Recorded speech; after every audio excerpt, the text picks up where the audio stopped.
Hi there, everyone. It's Misty here from TheJollyFatElf. Welcome to another week of cards. So this week, we're going to be mass producing cards. I'm going to be sharing all my tips and tricks with you guys. Today, we're using the Pretty in Plaid bundle from Stampin' Up!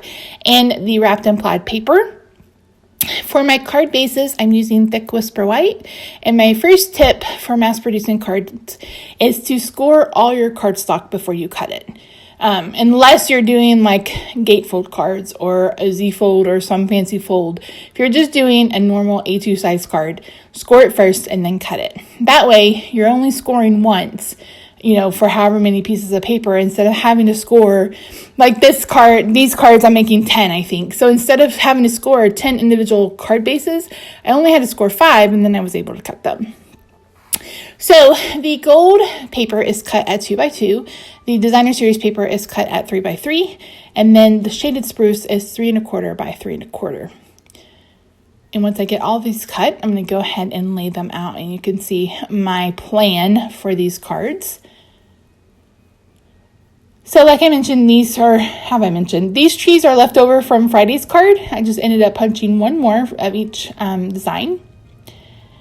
And I really love how these cards turned out. Quick, simple, easy. The whole process took me right at an hour. But like I said, I am not someone who designs ahead of time. I literally have kind of an idea, sit down, turn on the camera, and then start working, whether from a sketch or sometimes just from my own brain. So here I realized that I had miscut 2 of the spruce layers, so I went ahead and recut those.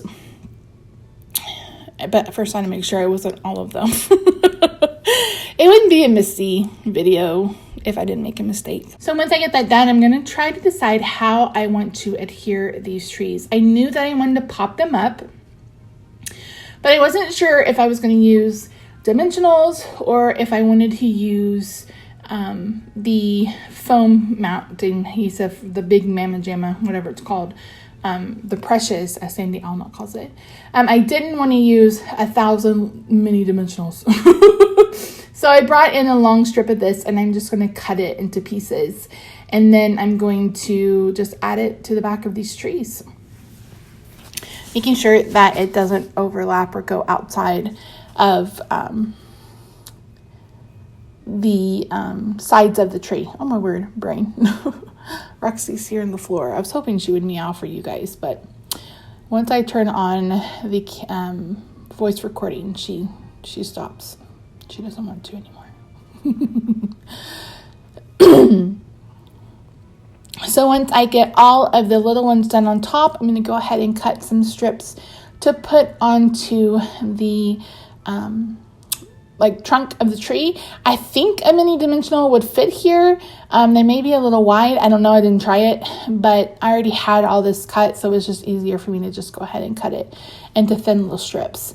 Isn't this pattern cute? This paper is some of my favorite. I've barely used it. I'm like, I need to get on it. There's a beautiful blue in this paper that you'll see later, but oh, so pretty. And this is where I decide that I want the other side rather than the plaid. I just thought the plaid on plaid was just a little too much. And here you see that I have to find a different pattern.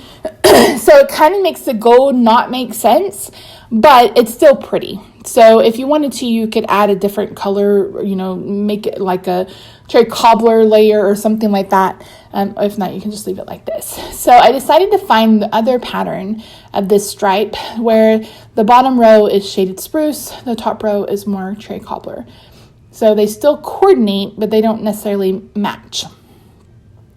So I'm going to do all of my adhering of the flat layers first before we add on our trees. And I may even add this to the card base. I can't remember actually. It's been a few weeks since I did these cards. So per usual, I will have the links to the supplies used in this video down in the description box down below. If you head over to the coordinating blog post, you'll find the hostess code. Anybody that purchased an order under $150 through my Stampin' Up! Site can use the hostess code. And then at the end of the month, or actually it's the middle of the next month, once that hostess code closes, I send you a free gift. But don't use it if your order is over $150. because then you get your own stamping rewards.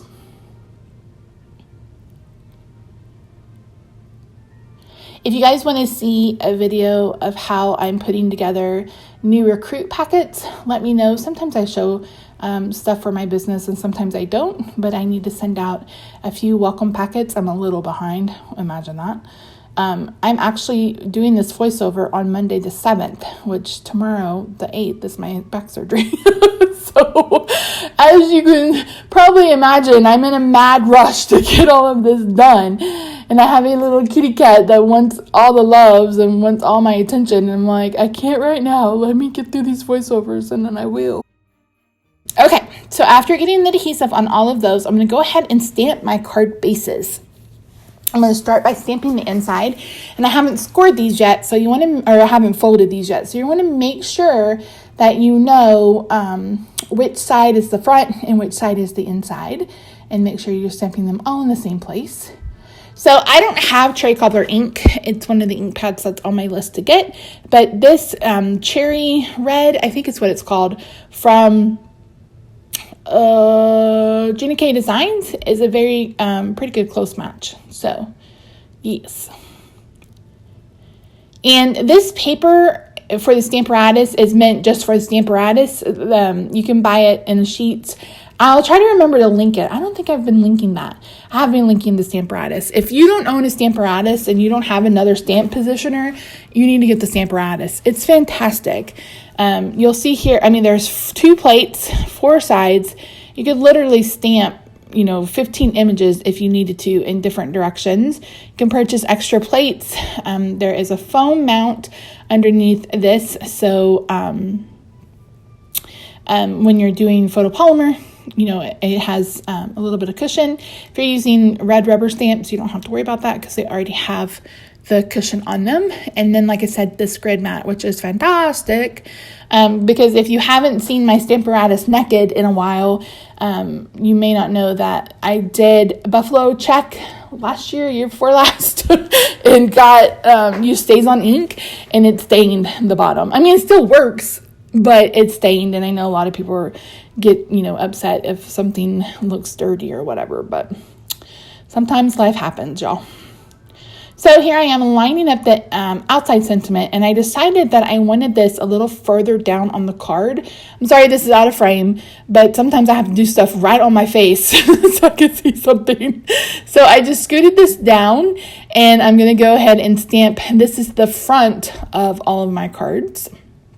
And I'm just using this sentiment from that pretty implied bundle. And this is actually what most people would consider an inside sentiment, but I'm using it on the outside. I like to do that because I do what I want. There's no rules in craft making. Well, there are some rules, but I'm a rebel. Yes. So this actually went pretty quick. I think I only sped this up to 2 times. This may be 4 times. Don't let me lie to you. But like I said, it was an hour to do almost everything. And that included stamping 10 cards, cutting 10 cards, doing all the things. And again, if it's something, talking to Rob, dealing with Roxy, watching an iPad.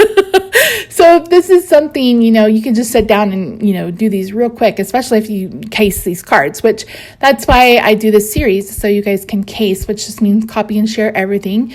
All I ask is that you give me, credit if you use my designs. But yeah, that's why I share on YouTube's.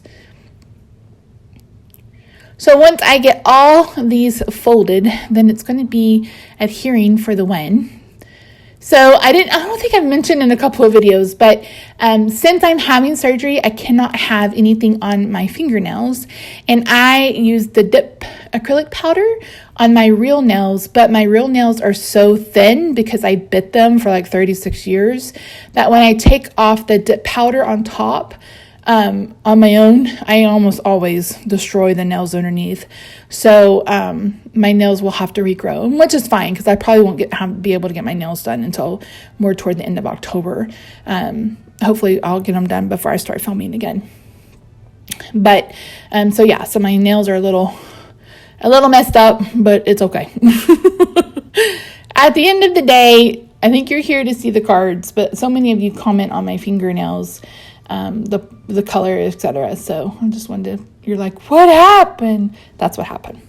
Plus, it's amazing that I haven't bit my nails in like 6 years, but the minute I have nails, they're in my mouth. It doesn't help that I've been dealing with anxiety about the surgery. So I think if it was just a regular old day and I had to take them off, I wouldn't be nearly as no-nailed as I am right now.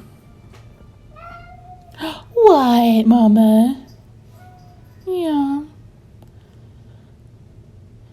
So we're just adhering all of these, and that's going to be it, guys. So thank you so much for joining me today. I hope you had fun and got inspired and will mass create your own videos. And like I said, these were really quick and simple. Yeah. And if you're interested in buying these cards, just let me know. Thanks so much for joining me, guys. I'll see you Wednesday for another set of cards. Bye for now.